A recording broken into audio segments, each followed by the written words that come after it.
Hi friends, I'm Dr. Vandi MS. Today I'm going to share with you on the topic Poshan Abhiyan. Before going to today's topic proper, let me tell you all one thing that if anybody watching this video not yet subscribe my channel, please do subscribe and press the bell icon so that you will get all the videos that I'll upload in this channel related to recent advances in medical field and in public health. So coming on to today's topic Poshan Abhiyan. Undernutrition is considered to be one of the public health problem that we are facing right now, especially we Indians.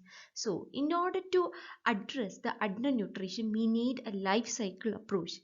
In India, in the generation cycle of undernutrition, the life cycle approach not only needs to be adopted but also strengthened with continuum of care and a focus on critical periods of nutritional vulnerability.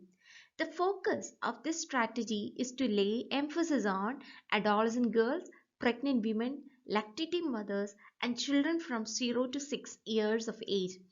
And the first 1,000 days of a child is considered to be the most critical period of a child. That is in 9 months of pregnancy, 6 months of exclusive breastfeeding period, and the period from 6 months to 2 years.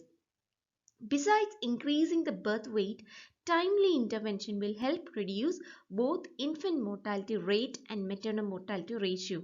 So, attention is needed on children in the age group, not only in the age group up to 2 years. We have to give more importance to 3 to 6 years also for their development through the platform of Anganwadi centers. In order to control the undernutrition in India, the Government of India launched the Poshan Abhiyan by Prime Minister Sri Narendra Modi in Junjunu in Rajasthan in March 2018. The other name for Poshan Abhiyan is National Nutrition Mission.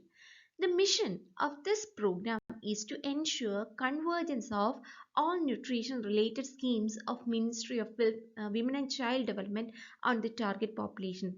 These are the services, that is Anganwadi services. They are the schemes that are converged into this program, that is Anganwadi services, Pradhan Mantri Madru Vandana Yojana, scheme for adults and girls, Janani Suraksha Yojana, then Swachh Bharat Mission, public distribution system, MGNREGS, drinking water and toilets under Ministry of Panchayat Raj and urban local bodies.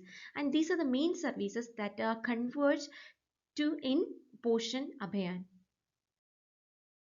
Coming on to goals, targets and objectives of this program are: the goals is to achieve improvement in nutritional status of children from 0 to 6 years, adults and girls, pregnant women and lactating mothers in a time-bound manner during the next 3 years beginning 2017 to 18 with fixed targets. This is the goal of this program, and the objective is to reduce Suposhit Bharat, that is free of stunting, wasting and anemia, by targeting reduction in the level of undernutrition. And these are the target that has to be achieved by 2022.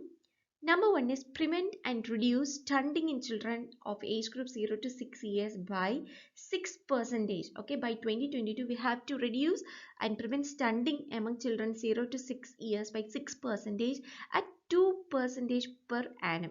Okay, 2% per annum. Annually we have to reduce by 2%, and thus we reach, okay, by 6% by 2022.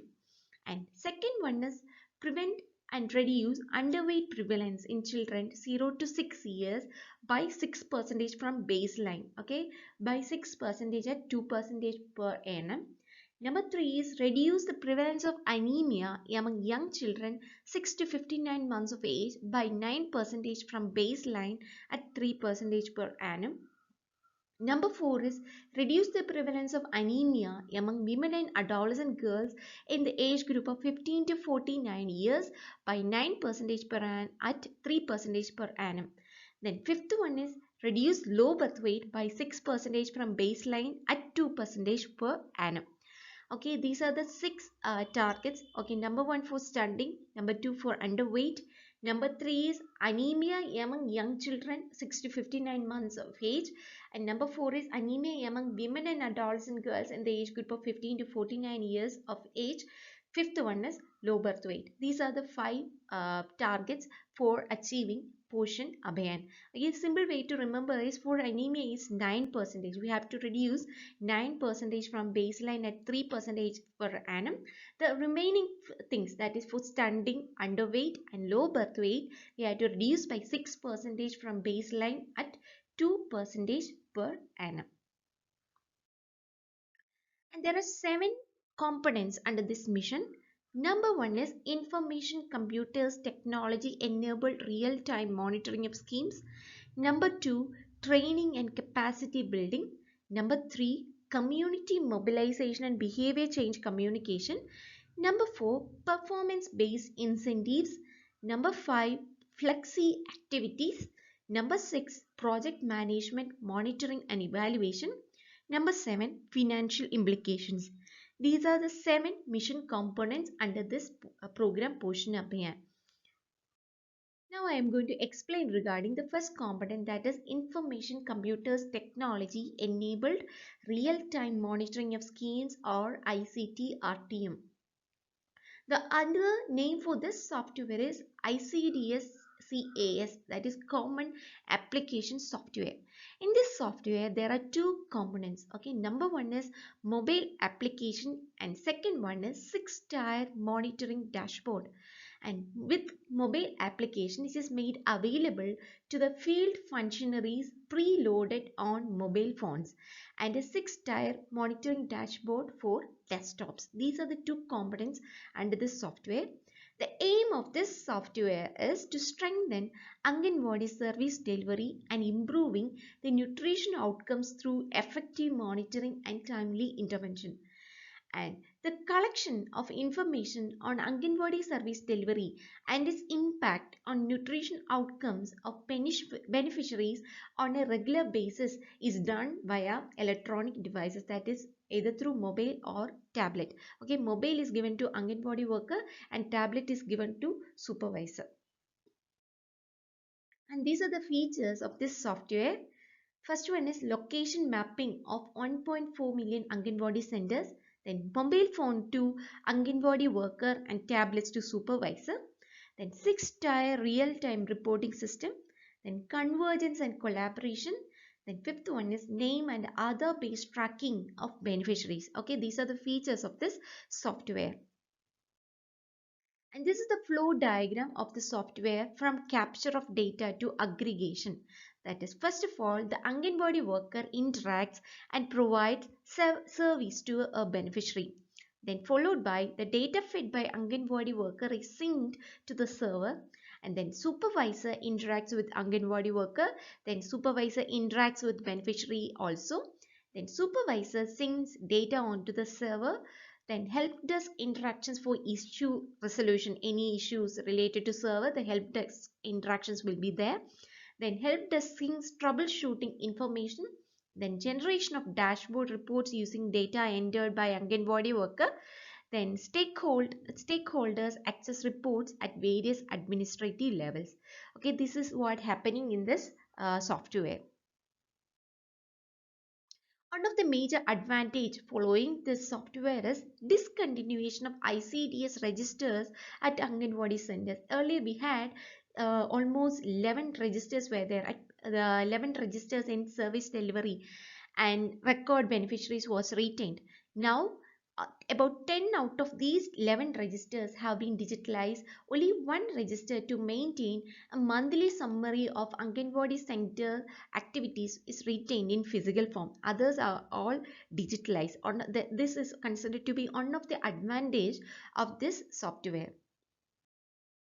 And what are the functions of National Nutrition Mission is to act as an apex body for nutrition related activities for beneficiaries, monitor and review implementation of all nutrition related components across the ministries under Government of India or states or union territories, then periodical review of nutritional status of states or union territories and provide policy directions, then fix targets of components relating to nutrition in each scheme implemented by various ministries, then real-time monitoring for alerts and prompt local interventions regarding undernutrition, stunting and wasting. Audiovisual aids to be provided for effective interventions through behavior change communication for children. Then identify relevant gap filling support to nutrition related programs. Then suggest or prescribe various nutrition related components or actions to improve the nutrition status. Then bring cohesion among various programs run by various ministries and address convergence issues. Then identify the nutrition related components in each scheme in consultation with the ministries.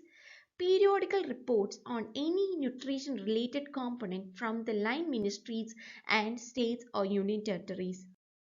And then there is something called as ICDS CAS or RSAGE portal synergy for data flow and interventions. Then access causes of malnutrition in identify areas and plan for remedial actions. Review the outcomes and suggest corrections that may be required in the policy design. Track progress in key outcomes and supportive action. And finally, National Council for India's Nutrition Challenges will meet at least once in 6 months. Okay, these are the functions of Poshan Abhiyan or National Nutrition Mission.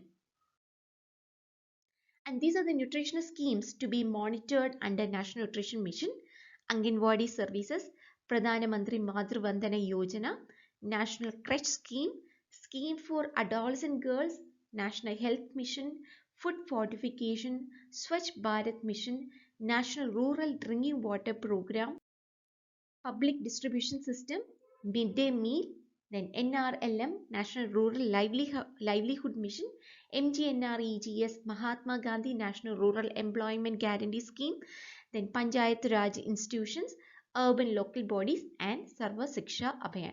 Okay, these are the missions that are to be monitored under National Nutrition Mission.